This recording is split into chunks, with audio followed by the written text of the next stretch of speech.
Obviously, it's a little frustrating that he seems somewhat evasive to all the questions from both sides of the aisle. I would take away from that hearing that BP is dumbs and our administration is all thumbs. The administration has responded way too slowly to the cleanup effort, as our governors and our parish presidents along the coast of Louisiana have attested to. So it's been a pretty frustrating day. Frustrating. I heard someone say that it was an insult to their intelligence the way Tony Hayward was answering these questions.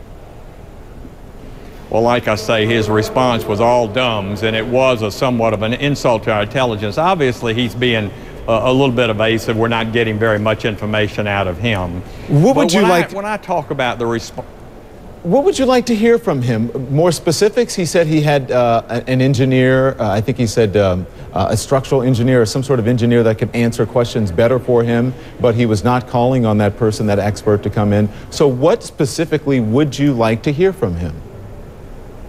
Well, I think you're right. I think the engineer that's sitting behind them, the team of engineers are there for that purpose, and he could certainly turn and ask them.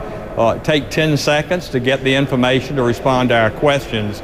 But I don't think we're going to get anything out of this CEO today. They're being very, very cautious and very, very careful, and it's a little frustrating.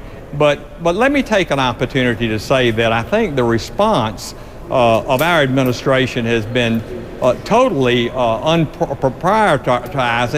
It is an example. If you had hundreds of people lying in the streets of our country, hemorrhaging from stab wounds, I would hope the first response, the first priority would be get doctors and paramedics there to stop the hemorrhaging and save lives, instead of calling Congress an emergency session to ban knives. It just doesn't make any sense the way our administration is responding. Okay, it's interesting, but besides unfortunately the men who lost their lives on the Deepwater Horizon, no one has died down in the Gulf from this except for animals, which is horrific in itself. Listen, I want to talk to you about one of your colleagues right now, about Joe Barton. You heard his comments this morning, basically saying it was a shakedown that the president did with the people at BP yesterday in that meeting, asking them for the money for escrow for the people down south, and he had to come back and apologize. Do you think his comments were insensitive?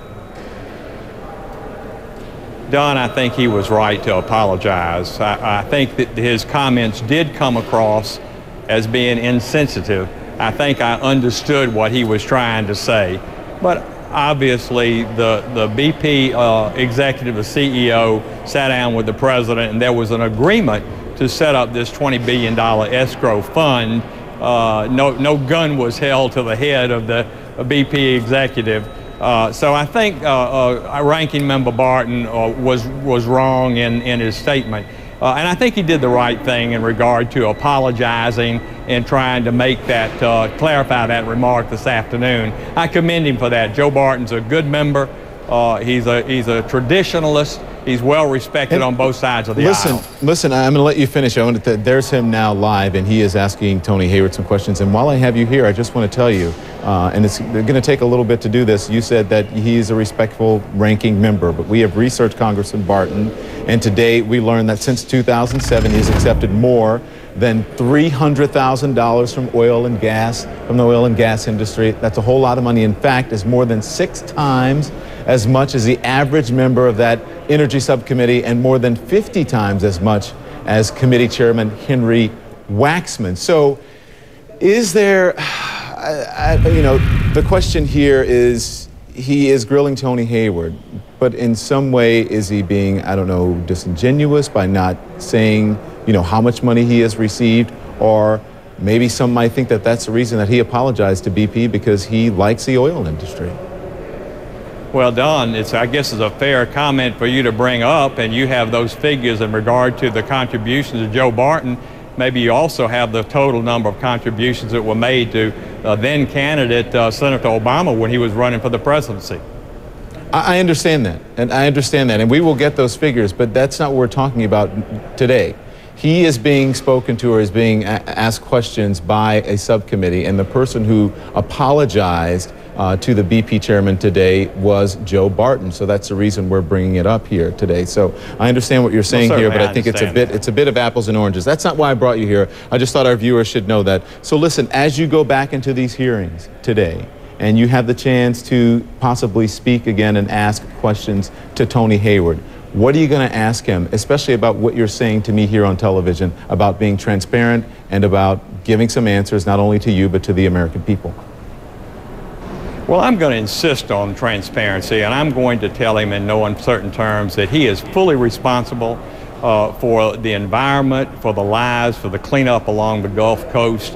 And as he has pledged, every legitimate claim needs to be honored. And that's why I'm glad that we have this escrow account, the $20 billion, so that the American people, particularly those who have been so adversely affected, especially the families of the 11 that lost their lives, will know that at least there will be compensation for their loss of life and their loss of income and the future risk of the environmental tragedy that occurred. I mean, he needs to be forthright with the American people.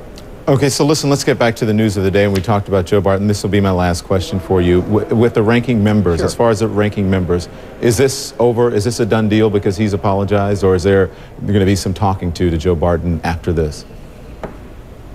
Well, you know, members of every stripe, backbench, leadership, Republicans, Democrats, on occasion will have a little foot and mouth disease and will say something that they really realize came out the wrong way. And I think that they should be given an opportunity to apologize and retract their statement, especially a member like Joe Barton, who is a traditionalist. He's been in the House many years. He's really a great human being, and I think members on both sides of the aisle would agree with that. Representative Phil Gingrey of Georgia, thank you very much, and thank you for your candor and your transparency as well. We appreciate you coming here on CNN. So get back in those hearings and do some service to the American people. We appreciate it.